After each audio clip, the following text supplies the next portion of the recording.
all, I'm Meg, and I take a firm stand on point C in this ethical dilemma. To recap what point C is that I would have a zero tolerance for drugs and alcohol in our community, and that if the usage of these drugs and alcohol was discovered, it would result in serious consequences. Since I do have the power with coming up with this covenant and rule, I would do everything in my power to prevent the kids from using.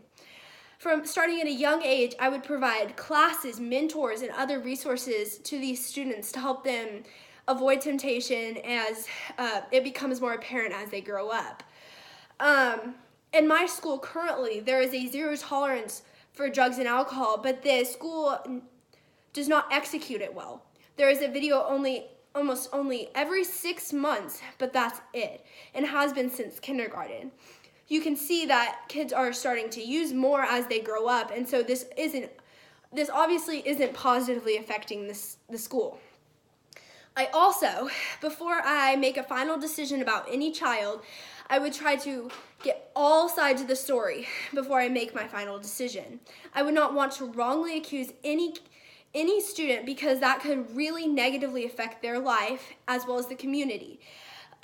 It could result in really bad things happening, and so I would really want to get all sides of the story. Another thing is that honesty goes such a long way for me. If a kid is honest right off the bat compared to a kid that lies to my face, the consequences would be astronomically different for them.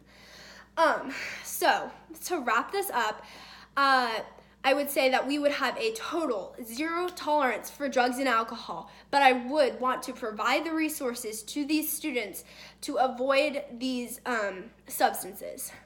Thank you for listening.